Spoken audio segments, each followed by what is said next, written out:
We've proceeded a little bit further, and we'd like to hear remarks from Mr. Robert Rozette, who's the Library Director of the Yad Vashem Research on Holocaust in Hungary. Yad Vashem is the most outstanding museum of its kind. Any of you have not yet attended, you should. Another one is, of course, in Washington, D.C., a very large one, and that apparently survived made its independence. Here, too, it's important that we look and see and attend when we have functions there. Mr. Joseph.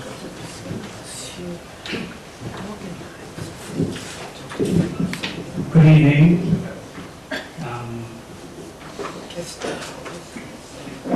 It's almost become an axiom in our understanding of the reaction and response to the Holocaust that the unprecedented nature of the murder of the Jews by the Nazis and their cohorts made it extremely difficult for people to grasp what was happening. This is true for the Jews on the spot, in areas under Nazi domination, for Jews outside of Nazi Europe, and for people the world over. My friend and colleague at Yad Vashem, David Zoberplank, in his dissertation about the Holocaust in the Lublin district of Poland, demonstrates how difficult it was for Jews to understand the meaning of deportations to the death camps when they began in the end of 1941. One of the points that inhibited understanding that murder was afoot was that Jews in Poland had been deported or moved around a great deal by the Nazis before the advent of the final solution. They'd been moved from town to town and had been sent to labor camps. Both boded ill for the Jews, and many suffered, even died as a result of these moves. But the moves themselves were not indicative of mass systematic murder. Indeed, they began before there was such a policy, and most of the deportees were returned home, albeit broken, but alive. So when mass systematic murder began, being deported was seen as bad, but not necessarily deadly in the way it proved to be. In the framework of the Hungarian armed forces, Hungarian Jewish forced laborers were sent to the Eastern Front during the period of the mass systematic murder of the Jews of the former Soviet Union.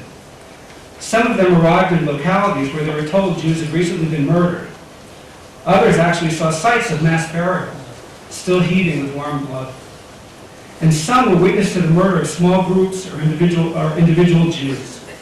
In several testimonies at Yad Vashem, the laborers point out another factor that inhibited them from realizing that something much wider was happening. The labormen told of their feeling that the murders they encountered were a local byproduct of the war. They were not indicative, they thought, of something happening on a wider scale. Some of the men, when they came back to Hungary before the Nazi occupation in 1944, didn't even talk with their families and friends about the killings, thinking the murder in the Soviet Union had no bearing on the Jews in Hungary at the time. For people outside of Europe, taking the fragments of news that were reaching them, creating a broader picture of events, and interpreting this meeting was not a simple matter. One of Hillel Kook's adversaries, who has been mentioned here, Nachum Goldman, articulated many years later in an interview for the documentary based on Martin Gilbert's book, Auschwitz and the Allies. He said the failure of American Jewish leadership was one of imagination. He asked how people raised on humanism could believe that Hitler had created a world worse than Dante's hell. Another adversary of Kook's, Justice Felix Frankfurter, when told by the Polish courier Jan Karski of the murder, responded by saying, "Sir, I cannot believe you. It's not that I don't believe you, but I am unable to do so." Hillel Kook somehow understood earlier than others that the Nazis were engaged in an unprecedented campaign of murder. He understood that if action were not taken immediately to rescue Jews, it would simply be too late. He thus used innovative methods to galvanize others to come to grips with the murder and engage in mass rescue activities. As we have heard, much of the entrenched Jewish leadership in the United States did not like Kook and his methods.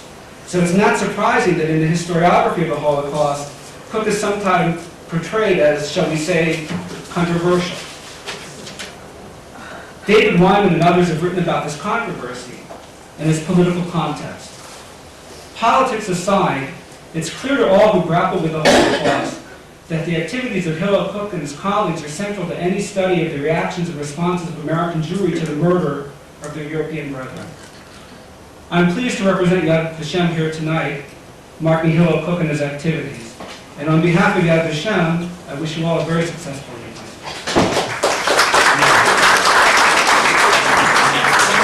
Thank you very much, Mr. Rozette.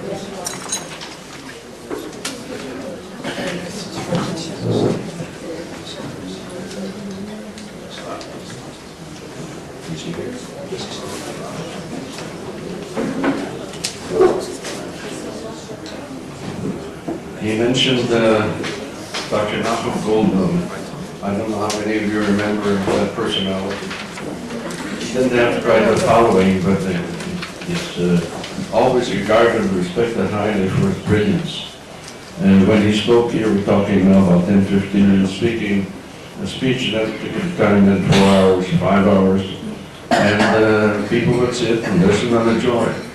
And it carried over into the first section of the leaders here in Israel, and they started, but then in Israel they became a bit impatient, so it was reduced to the time allotted.